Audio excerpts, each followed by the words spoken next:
The bitter taste of cranberry sauce turned metallic in my mouth as the words hung in the air. My neck flushed hot then cold, a warning system firing too late. "Must be nice being a trophy wife," my sister-in-law remarked, voice dripping with disdain as she surveyed me across the Thanksgiving table. "Some of us actually work for a living." 20 faces froze mid-chew, silverware suspended between plates and mouths. The chandelier's light caught the diamond on my wedding band, throwing a prism that danced mockingly across the gravy boat. I felt my husband's knee press against mine beneath the table, a silent question of whether to intervene. I passed the gravy and smiled, the calm in my expression at odds with the calculations already forming behind it. "My name is Naomi, I'm 33 and a strategic acquisitions executive.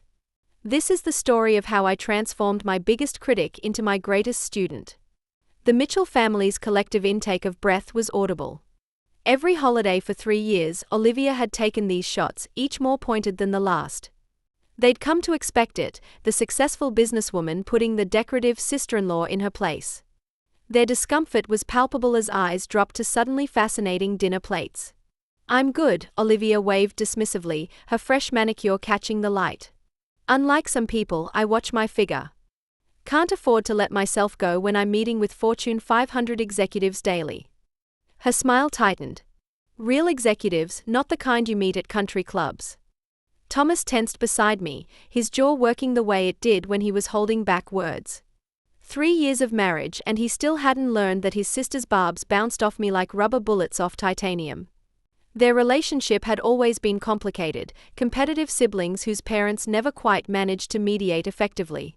Jessica, their mother warned weakly, the same ineffectual tone she'd used since Olivia was terrorizing other children in kindergarten. "What? I'm just saying it must be nice." Olivia carved her turkey with surgical precision, the knife scraping against fine china. "Wake up whenever. Get your hair done. Maybe hit the gym. Lunch with the ladies." Her eyes flicked to my untouched wine. "Meanwhile, I'm up at 5 a.m. managing 40 million in accounts at Pinnacle Marketing." "But sure, let's all pretend Naomi's yoga schedule is equally demanding."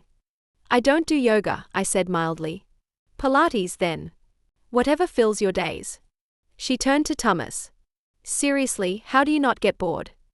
Coming home to someone whose biggest decision is which charity luncheon to attend." "Liv, that's enough," Thomas said quietly. "I'm concerned about you," she continued, ignoring him. "Men need intellectual stimulation. When Richard and I discuss our days, we are talking strategy, market analysis, real business." Her eyes narrowed. "What do you two discuss? What happened at SoulCycle?" Their cousin Brad laughed nervously. "Hey, how about those Cowboys?" But Olivia wasn't done. Her gaze settled on me with renewed focus. "I saw that new Tesla in your driveway. Must be nice when hubby buys you toys." "I bought my BMW myself. Cash from my bonus for landing the Hartfield Industries account." "Hartfield Industries." I filed that information away, my expression unchanged. "And that house," she continued, wine sloshing dangerously close to the rim of her glass. "What is it? 6,000 square feet for 2 people? I guess when you don't contribute financially, you might as well spend what he earns." "Olivia Michelle." Their mother's voice finally found some steel. "I'm being honest. Someone should be." She looked me up and down. "Perfect hair, designer dress, not a care in the world. Trophy wife defined. And there's nothing wrong with that." Her smile was all teeth now. "Some women are built for boardrooms, others for decoration." Thomas stood abruptly. "We are leaving." "Oh, sit down," Olivia scoffed. "I'm complimenting her. She won the lottery. Married well. Never has to work a day in her life. Living the dream, right, Naomi?" I looked at her steadily. "Right. See? She agrees." Olivia sat back, triumphant. "No shame in admitting what you are. I respect honesty. What I don't respect is pretending there's more to it. Like that little consulting business you supposedly run. What is it again? Party planning?" "Something like that," I said. Thomas was gathering our coats, his movements sharp with suppressed rage. I touched his hand gently, our signal that I was fine, that she hadn't drawn blood. "We should do lunch sometime," Olivia called out as we headed for the door. "I could give you some pointers about the real business world." You know, in case anything ever happens and you need to support yourself. That's generous of you, I said. What are sisters for? In the car, Thomas exploded. I'm done. Cut off. No more holidays. No more. She's your sister. She's a nightmare. The things she said were inexcusable. They were words. Just words. How are you so calm? She just spent an hour insulting everything about you. I adjusted the heating, watching the Dallas suburbs slide past in the darkness. Your sister thinks she knows who I am based on what she sees. Let her. It's not right. No, but cutting off your family won't change who she is, and I don't need defending. I reached for his hand. Thomas, I chose this perception when I married you. It's useful. He glanced at me with that familiar mix of admiration and bewilderment. He knew what I did for a living broadly. The specifics, the numbers, the power, that was need to know, and he never needed to know. Still want to destroy her? He muttered. I smiled in the darkness. Destruction is easy.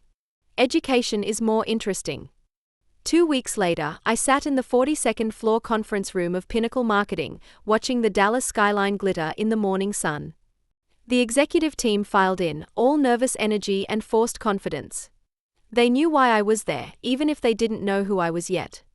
As head of acquisitions for Accelerate Partners, I'd been monitoring Pinnacle for months. When I recognized Olivia's company name during Thanksgiving dinner, I'd expedited our planned meeting to coincide with my personal timeline.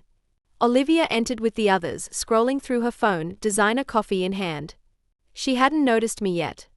I'd positioned myself with the sun behind me, a silhouette in a room full of anxious faces. All right, people. CEO Robert Thornton cleared his throat. As you know, we are in final negotiations for the Accelerate Partners contract. This is make or break for Pinnacle. Without this deal, we are looking at significant downsizing. Murmurs rippled around the table. Olivia looked up from her phone, concern replacing her usual smugness. The good news, Robert continued, is that Accelerate's head of acquisitions has agreed to meet with us personally. She'll be making the final decision on whether to move forward with our proposal. He gestured toward me. Ladies and gentlemen, please welcome Naomi Winters. I stood, stepping out of the sunlight's glare. The coffee cup in Olivia's hand froze midway to her lips, her face draining of color so rapidly I thought she might faint. Her fingers trembled visibly as she set the cup down, coffee sloshing over the rim onto the pristine conference table. Good morning, I said pleasantly.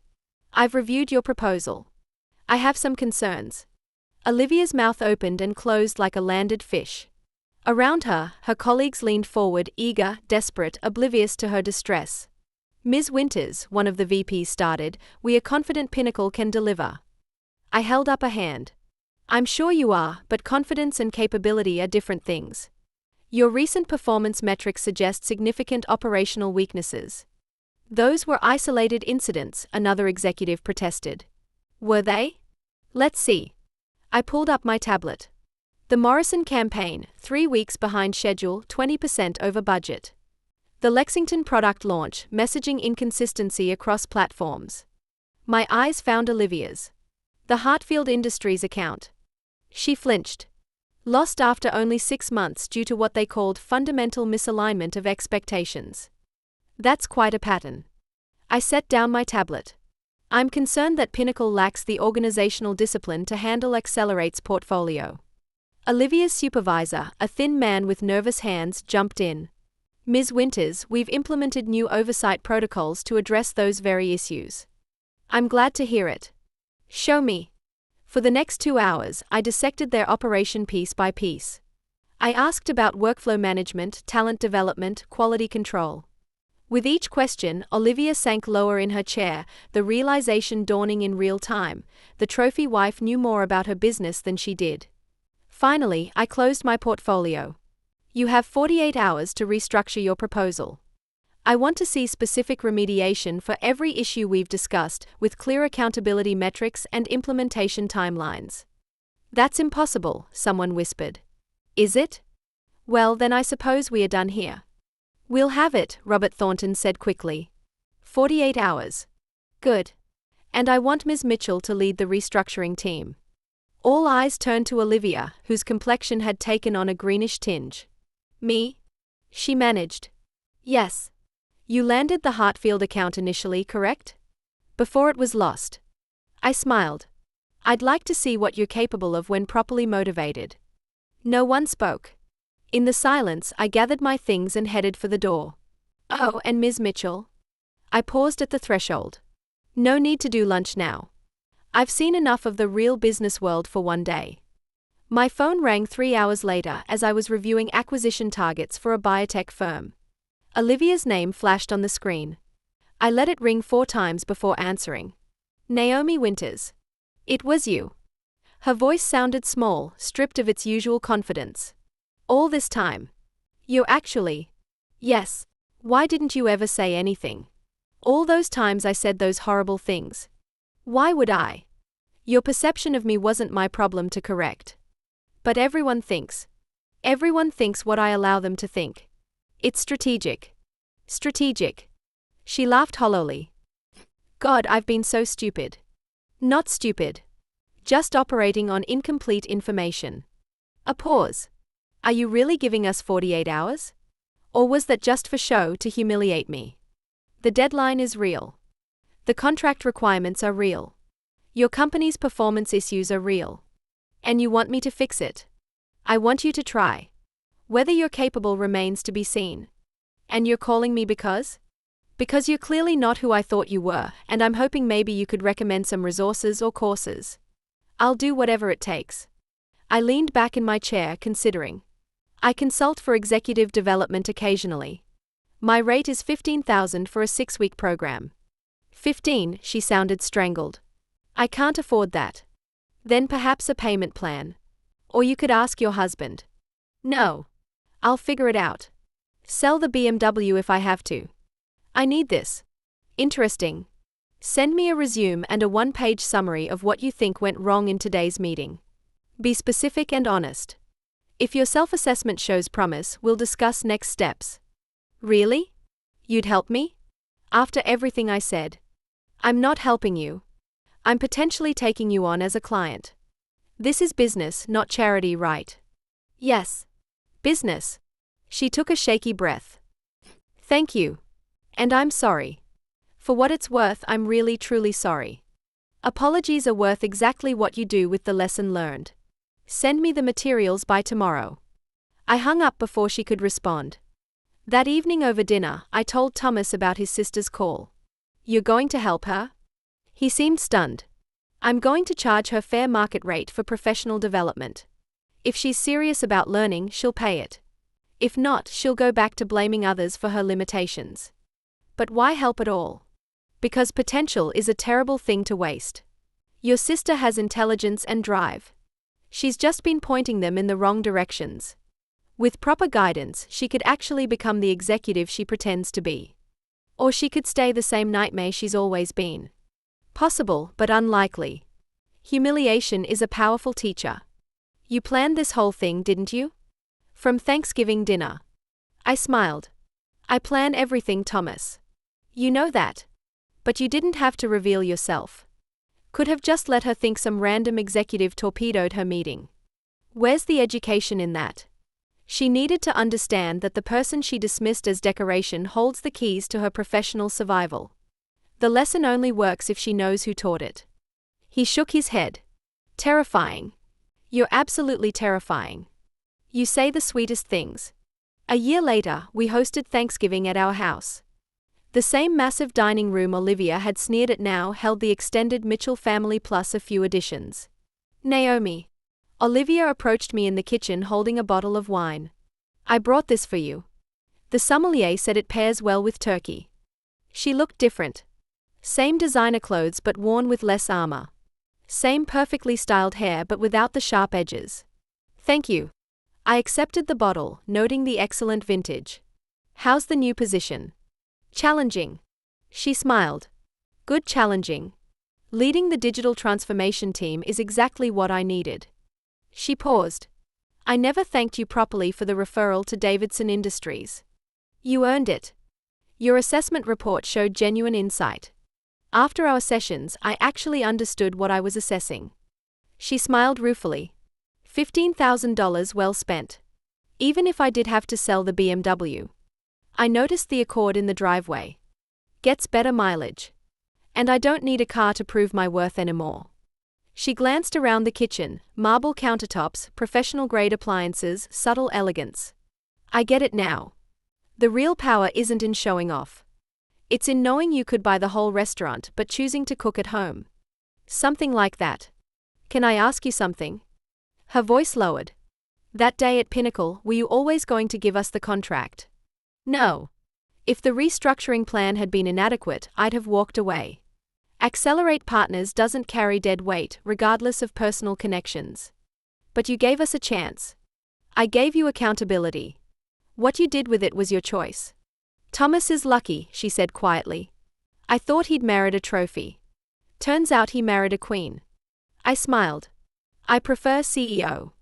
She laughed, genuine this time. That too. Though I notice you still haven't corrected anyone who assumes you're a trophy wife.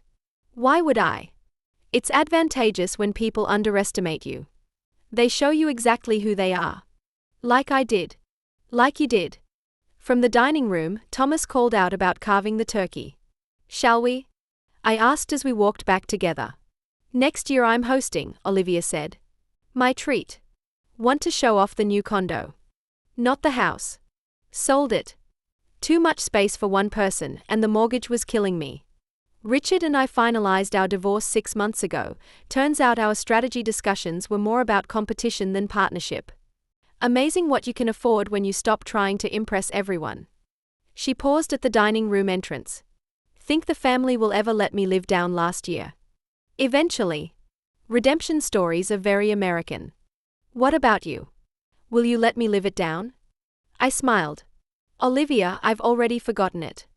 I'm too busy planning next year's acquisitions to dwell on last year's lessons. Of course. She smiled back, understanding in her eyes. Happy Thanksgiving, Naomi. Happy Thanksgiving. As dinner progressed, I watched the family dynamics play out. Olivia, contributing to conversations without dominating them. Thomas, relaxed now that his sister and wife had found their equilibrium. Their parents, bewildered but pleased by the transformation. So Naomi, Uncle Pete called out. Olivia says you're some kind of business consultant. Something like that, I replied, catching Olivia's eye.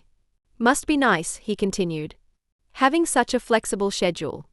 Olivia started to speak, then stopped, smiled, and passed the gravy. Sometimes the best lessons are the ones you learn to let others learn for themselves. After all, I had acquisitions to plan.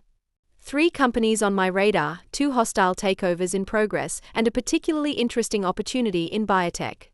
Let them think what they wanted about the trophy wife at the head of the table. The real power was in knowing I could buy their companies before dessert and still have time to serve the perfect pumpkin pie. Homemade, of course.